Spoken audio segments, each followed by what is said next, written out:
Ladies and gentlemen, the President of the United States, accompanied by the Vice President of the United States.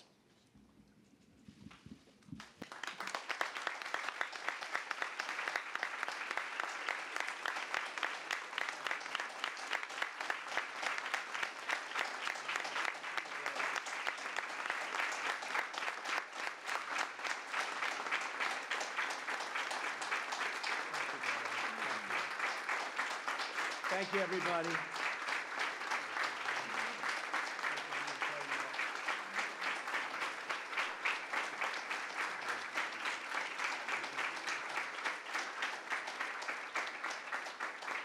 We actually spent some time together, so I didn't mind giving you a second hello. Not at all. We've known each other a long time. We've been friends for a long time, from the beginning of the campaign. And these are special people. Please sit down. Vice President Pence, thank you very much for joining us, Mike. I also want to recognize Acting Director Homan, who's leaving us. He's been truly a star, and he's leaving. He's retiring. But where is Tom? Is he around here someplace? Tom, stand up, Tom. Great guy.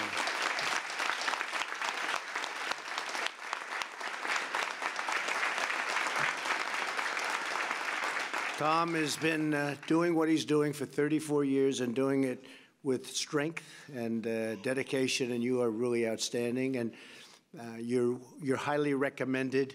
Replacement is going to do a great job. We know him well. He's going to do really great. Thank you, Tom, for those years of service.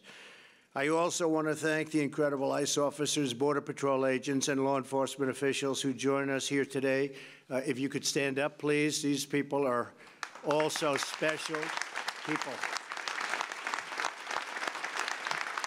Thank you, please. Thank you. And they're good-looking people, aren't they, huh? Yeah. Good-looking people.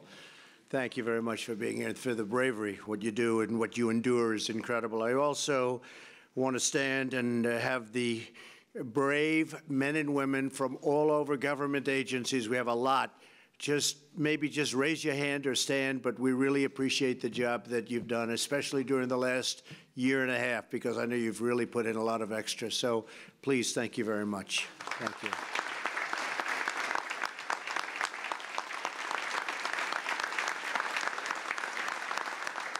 We're gathered today to hear directly from the American victims of illegal immigration. You know, you hear the other side, you never hear this side. You don't know what's going on. These are the American citizens permanently separated from their loved ones. The word permanently being the word that you have to think about, permanently. They're not separated for a day or 2 days. These are permanently separated because they were killed by criminal illegal aliens. These are the families the media ignores. They don't talk about them. Very unfair. We have to look at everybody, but this is a very unfair situation. And I knew that years ago when we would be together out campaigning. And I said, if this ever happens, we're never forgetting you. You know that, Laura, everybody. Incredible people. And they're dedicated. These are the stories that Democrats and people that are weak on immigration, they don't want to discuss, they don't want to hear, they don't want to see, they don't want to talk about. No major network sent cameras to their homes or displayed the images of their incredible loved ones across the nightly news. They don't do that. They don't talk about the death and destruction caused by people that shouldn't be here. People that will continuously get into trouble and do bad things. For years, their pain was met with silence. Their plight was met with indifference, but no more. I told them 3 years ago when we were together, day one, just about day one, I would say, I said, I hear you, I see you, and I will never let you down. And we've been working together, and their loved ones have not died in vain. We all know that. We call these brave Americans the angel families, angel moms, angel pops. These are the angel families. Your loss will not have been in vain. We will secure our borders. and we will make sure that they're properly taken care of. Eventually, the word will get out. We've got to have a safe country. We're going to have a safe country. And your loved ones are going to be playing and will continue to play a big part in it. You know that, right? You know that. So here are just a few statistics on the human toll of illegal immigration. According to a 2011 government report, the arrests attached to the criminal alien population included an estimated 25,000 people for homicide, 42,000 for robbery, nearly 70,000 for sex offenses, and nearly 15,000 for kidnapping. In Texas alone, within the last 7 years, more than 250,000 criminal aliens have been arrested and charged with over 600,000 criminal offenses. You don't hear that. I always hear that, oh, no, the population's safer than the people that live in the country. You've heard that, fellas, right? You've heard that. I hear it so much, and I say, is that possible? The answer is it's not true. You hear it's like they're better people than what we have, than our citizens. It's not true. In 2016, more than 15,000 Americans died from a heroin overdose. More than 90% of the heroin comes from across the southern border. 90%. As a result of sanctuary city policies in fiscal 2017, more than 8,000 criminal aliens, these are really hardcore criminal aliens, were in police custody and were released because of our weak laws, weakest in the world, weakest in the history of the world. They were released back into our civilian population. And these gentlemen had to do some of the releasing, and I don't think you were too happy when you knew, because you knew. They know better than anybody. You knew what you were releasing. You knew it was trouble, and it often comes back to be trouble. Where is the media outrage over the catch and release policies that allow deadly drugs to pour into our country? Where is the condemnation of the Democrat sanctuary cities that release violent criminals into our communities and then protect them? Like the mayor of San Diego, when she warned everybody that ICE is coming, and they scattered. A big operation, very expensive operation. They were all together. They all scattered. And what are they going to do about looking at her, by the way? I've been asking this question now for 4 weeks. She can do that? And where is the outcry over the savage gang MS-13 and its bloodthirsty creed? Kill, rape, and control.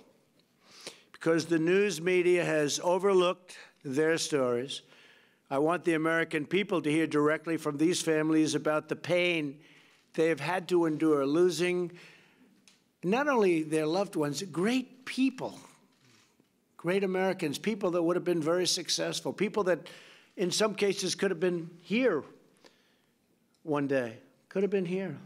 I know the way you feel. Could have been right here, standing here. First, I'd like to ask a friend of mine for now a long time, Laura Wilkerson from Pearland, Texas, to come and share her story about her incredible, incredible boy, right? Yes. Come on, Laura, just say a few words. We want to tell you a little bit today about Josh. He was brutally tortured, strangled over and over. He was set on fire after death. His last hours was brutal. As everyone standing up here, none of our kids had a minute to say goodbye. We weren't lucky enough to be separated for 5 days or 10 days. We're separated permanently.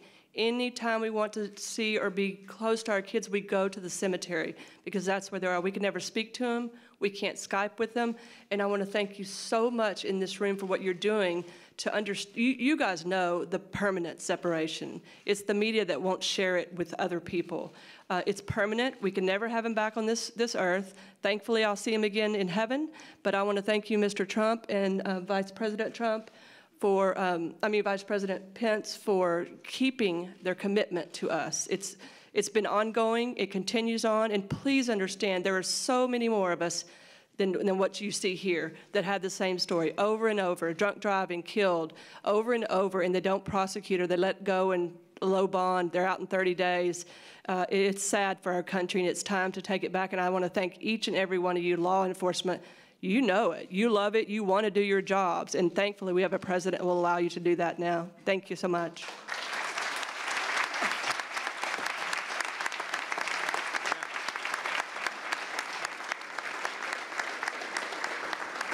Thank you, Laura. Next, I'd like to ask Juan Pena from Greenfield, California, to speak. Juan, please come up. Thank you. Thank you, Juan. My name's Juan Pena. First of all, I want to thank the Remembrance Project for bringing my daughter's name out to light, and for candidate Trump to let me speak about her. And I've got a lot of people that I need to thank. My daughter was Christy Sue Pena. Back in 1990, she was kidnapped, strangled, stabbed, raped, and sodomized, and her new body was found in an artichoke field. I've been fighting for 28 and a half years. He's been fighting. He was loose for 25. The last 3.5 years, he's been fighting extradition. And on May 3rd, God answered my prayers. Mexico finally turned him loose to us, and he is now in the Monterey County Jail, and we can start court procedures for my daughter's death. And I want to thank everybody that was involved in getting him over here. The Sheriff's Department of Monterey County, for the investigator. The sheriff never told her, don't give up on this, just stay on it and stay on it. And she pinky swore that she was going to get him over there, and she did. And I just want to thank the president and everybody, and I just hope everybody can get what I just got. And I'm out here speaking for the thousands of victims that we have here in the United States. And I want to thank you all. Thank you.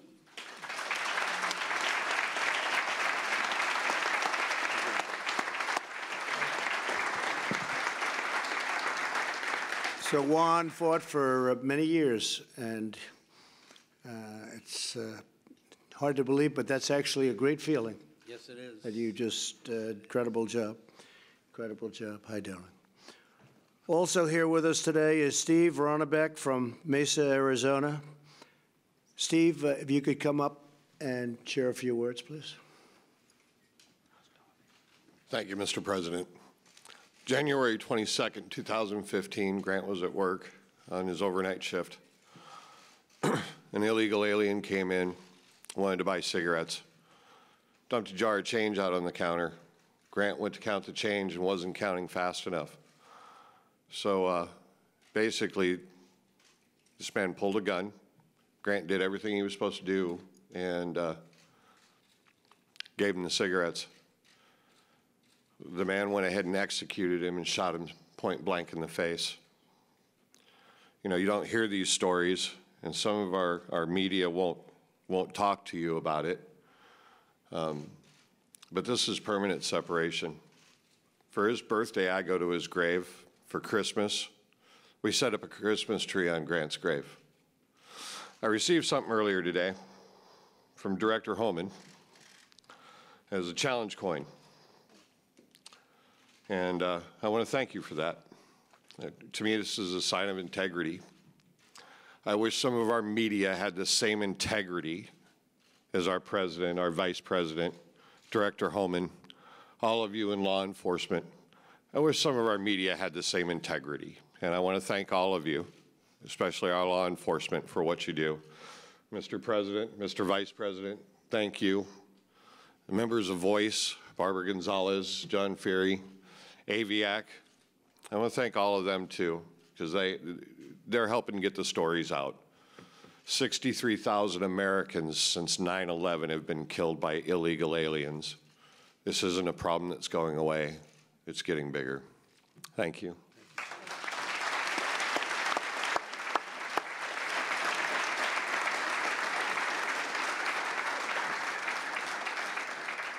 $63,000. And that number, they say, is very low because things aren't reported. 63,000, and you don't hear about that. Also here with us today is Michelle Root from Modale, Iowa. Great place. Michelle, please come up. Thank you, Mr. President. My daughter, Sarah Root, was killed within 24 hours after graduating with a bachelor's, 4.0 in criminal investigations, out celebrating, stopped at a stoplight and rear-ended by Edwin Mejia going 70+ miles an hour.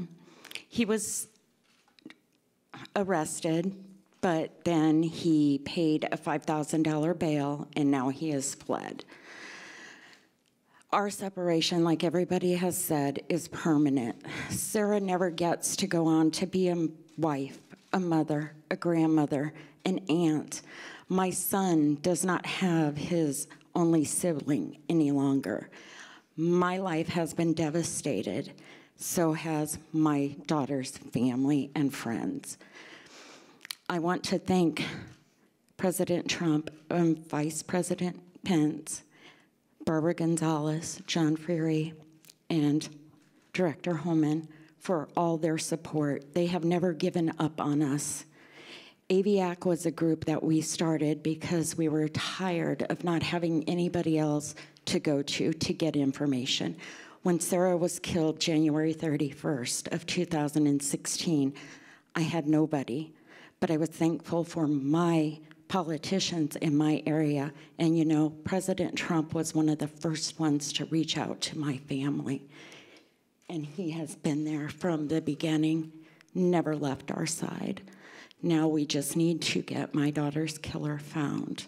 Again, my separation is permanent. Sarah's never coming home.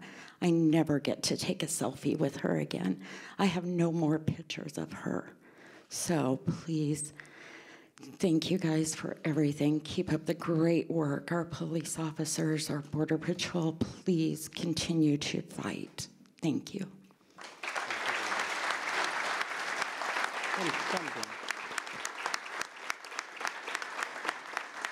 Say a few words. Come. Thank you. My name is Mary Ann Mendoza, and my son, Sergeant Brandon Mendoza, was killed on May 12, 2014, on his way home from work by a 3-time legal limit drunk who was also high on meth. He had drove over 35 miles the wrong way on 4 different freeways in Phoenix before slamming head-on into my son's car. As you know, they could fill this stage up every day for the next 5 months of victims of illegal alien crime, and it would just keep going. Unfortunately, we are members of a club of our children or loved ones who've been killed by illegal aliens, but there's hundreds of thousands of victims every year who are affected by illegal alien crime, rape, assault, identity theft. These are things that go unreported, unchecked. You know, if the public would go to illegalaliencrimereport.com and see the magnitude of crimes being committed against your fellow Americans by illegal aliens allowed to stay in this country, you will be sickened, because the mainstream media does not let you know what's really happening. And we are here, the members of AVIAC are here to educate the public as what's happening. And if anybody's been a victim of illegal alien crime, contact us, because we have close connections with Barbara Gonzalez at ICE, John Fury. We have connections at the Department of Homeland Security that we are trying to get people the help that they need and sent in the right direction. President Trump, Vice President Pence, you've just been there for us, and there are no words to describe what your support and your caring has meant to each and every one of us, and thank you from the bottom of my heart. Thank you, Brian. Come. Come. Your story is an incredible one. I'm one of your legal immigrants. I came the right way. I paid lots of money. It took me 5 years to become a citizen, a proud citizen. And I didn't drag my son. He named himself German Chocolate. He was born in Germany. I didn't drag him over borders, through deserts. I didn't place him in harm's way. I protected my child from harm, but I couldn't do that on July 12, 2012. He was 30 years old. I couldn't protect him because an illegal alien from Guatemala with 2 felonies, 1 deportation, 2 DUIs, he was protected. Riverside, California, sanctuary. The judge, the DA, they knew who he was. They gave him probation after his 2nd DUI. 5 weeks later, he killed my child. And if that wasn't enough to deal with, this is my only child. I have no family. That's it.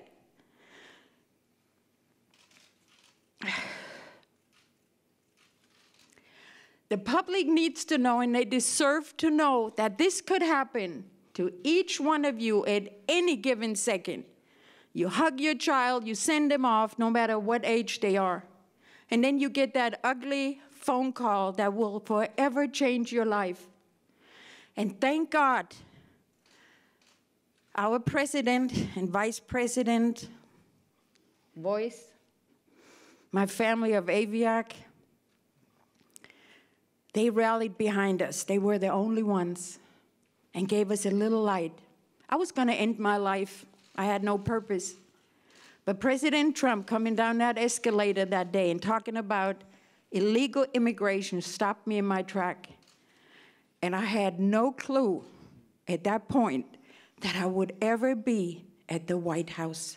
And I thank President Trump, Vice President Pence, everybody behind me. I thank you. I thank everybody out here. Make sure you get our stories out. I brought my son. This is what I have left, his ashes. I wear his ashes in a locket. This is how I get to hug my son. So remember when you go home and hug your kids, that there are many of us, thousands of us, who don't get to do that anymore. And let's work together and get this done. All politicians, I don't care what side you're on. You don't want your child in a casket or in an urn. So get it together, for God's sake, for this country, for our citizens. Thank you.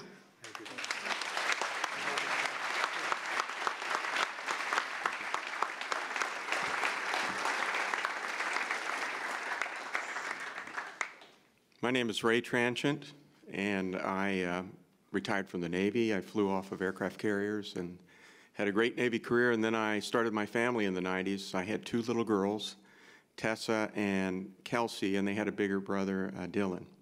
And I raised them, and their mother and her mom is Hispanic, and so Tessa was Hispanic. And they lived near the border as well.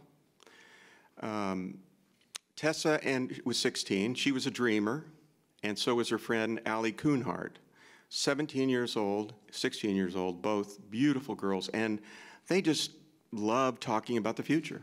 They went to a Wawa in Virginia Beach to get a pack of gum, and they were stopped at a stoplight, and Alfredo Ramos was driving at 70 miles an hour.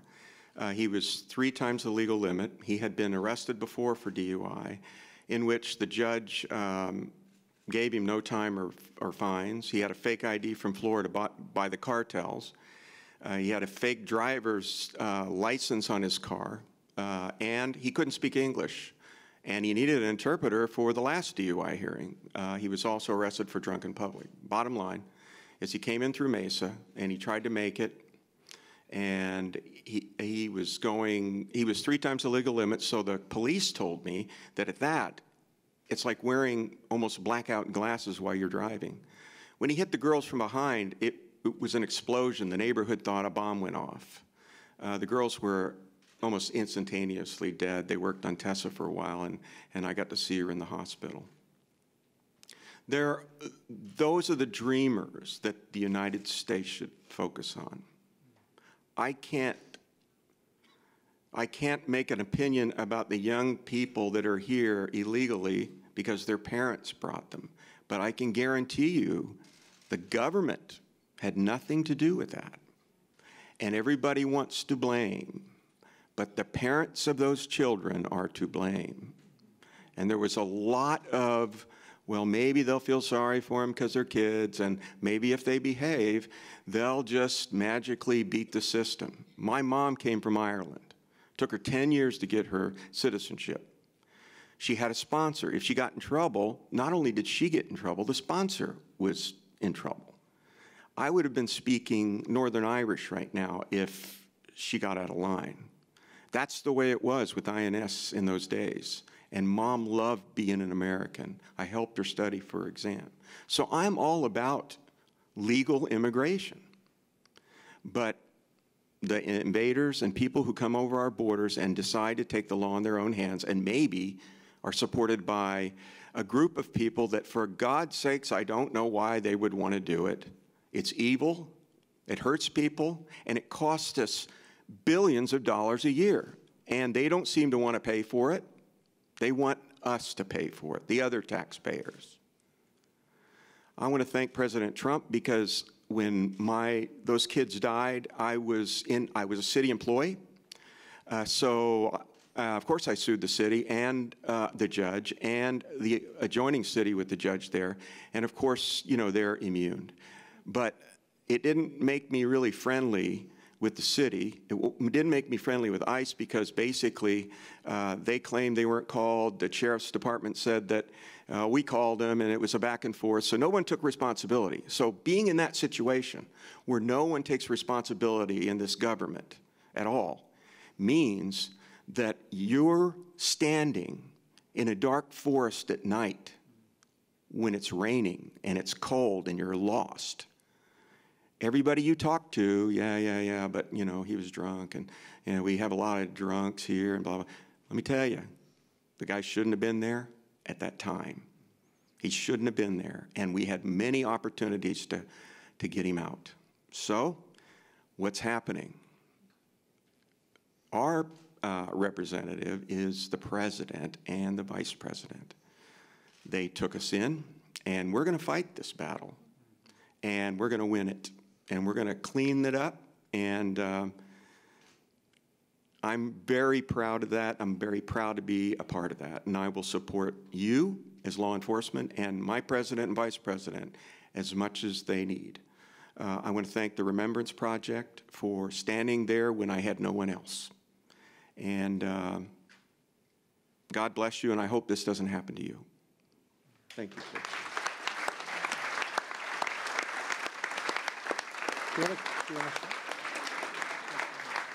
This is Tom Selleck, except better looking, right? Better looking. Thank you.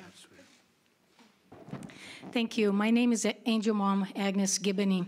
My family legally immigrated from Hungary. We escaped during the revolution. We couldn't come to the United States as my mother planned because my father was born in Yugoslavia and they wanted us to stay. And because my mother said no, they didn't allow us to come to the American embassy.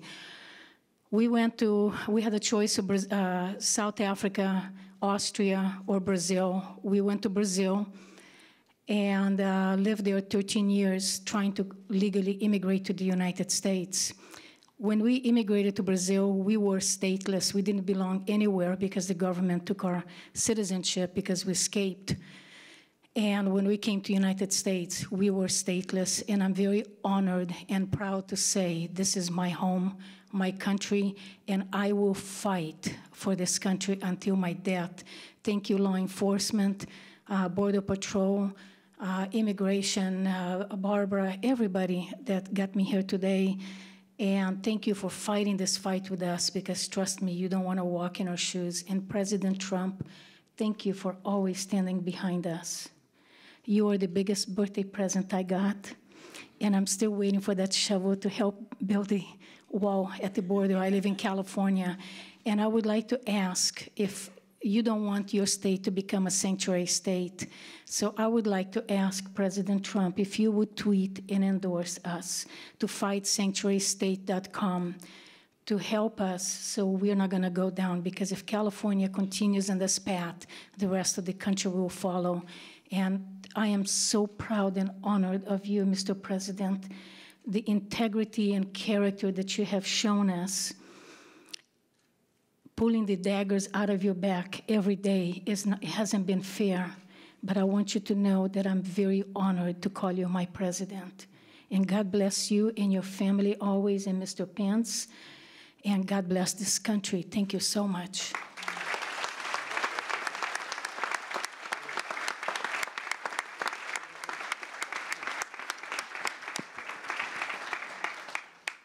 Thank you. Thank you, Mr. President. This is my son, Drew. He was in law school in San Francisco in 2010 when Roberto Gallo tried to make a last-second left-hand turn and hit him. Instead of stopping, he tried to flee, so he accelerated, drove over his body. My son was on a motorcycle. His helmet came off, wedged under one of his tires. He backed up, driving over him a second time, and then trying to get away, went forward. By that time, a guy had gotten out of the car and stood in front of Gallo's, and he stopped with his rear tire on my son's abdomen, and five people had to lift the car off of him. But I want to talk about somebody else, and you heard Agnes mention FightSanctuaryState.com. In April of this year, I filed with the state of California an initiative to overturn the sanctuary state. There's just way too many deaths, way too many traffic collisions. I should just add on an aside, you know, we gave out driver's licenses in 2015, and in 2 years, the first 2 years of that, traffic fatalities on what was supposed to be safer roads have gone up 19%, hit and runs have gone up 26%. Yet they're still telling people the roads are safer because of that. But there's so many other, and somebody who's not here, a woman named Veronica Cabrera Ramirez. To give you an example of what happens with Sanctuary, she was a domestic violence victim, called the Santa Rosa police. They arrested the perpetrator. He had been deported previously. ICE filed a detainer. And then the day that they decided to release him, instead of calling ICE and giving ICE a chance to show up, they were an hour and a half away. They gave him 16 minutes to show up, and they released him. And 16 days later, he murdered Ms. Ramirez. And according to Kevin De Leon, who was the author of the Sanctuary Bill, that makes the state safer. If you keep the federal police, federal law enforcement over here, and you keep the state law enforcement here, that makes the state safer. That's absurd, it's outrageous, and something has to be done, and I hope that, as Agnes said, if we don't kill this in California, it will spread, and I know it already is in some places. It's a death sentence for American law-abiding citizens. Anyway, I'd like to thank the President and the Vice President, everybody else who's here. Director Homan, thank you so much. You've become a credible friend. John Feary, Barbara Gonzalez, and my new friend today, Kristen Nielsen. Anyway, thank you all very much, particularly law enforcement.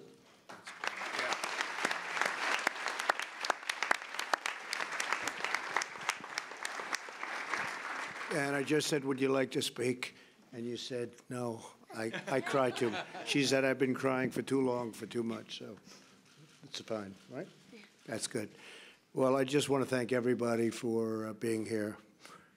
I know these families. I know many more families that have gone through the same thing.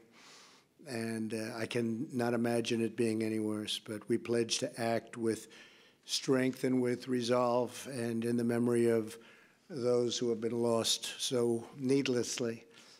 And it's because of families like yours that my administration created the new office of DHS, the Victims of Immigrant Crime Engagement, which has been doing, I hear, a fantastic job. They call it Voice, so that your voices can be heard. Today we have released the first Voice report within the first months of Voice. We've opened more than 2,800 victims registered to receive information on their perpetrator. We're following these people. We're following them, so it can't happen again by that individual. Voice assisted hundreds of families already, connected them to crucial services such as grief counseling, followed up their cases, and helped ensure that the criminal aliens that harmed their families so egregiously were detained, removed, and deported. Our first duty and our highest loyalty is to the citizens of the United States. We want safety in our country. We want border security. We don't want people in our country that don't go through a process. We want people in our country based on merit, not based on a draw, where other countries put their absolute worst in a bin and they start drawing people.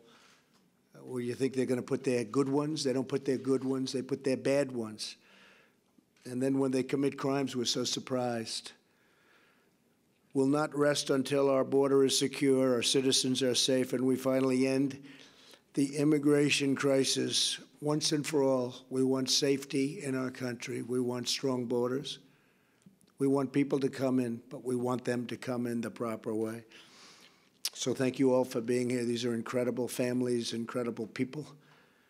Your loved ones have not died in vain. Much of what we're doing today is because of what you've had to endure. And we just thank you all very much for being here. And God bless you all. Thank you. Thank you. Thank you very much. Thank you, everyone.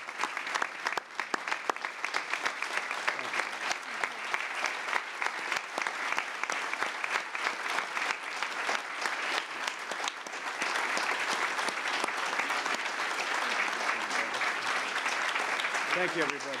Thank you. Thank you, Bob.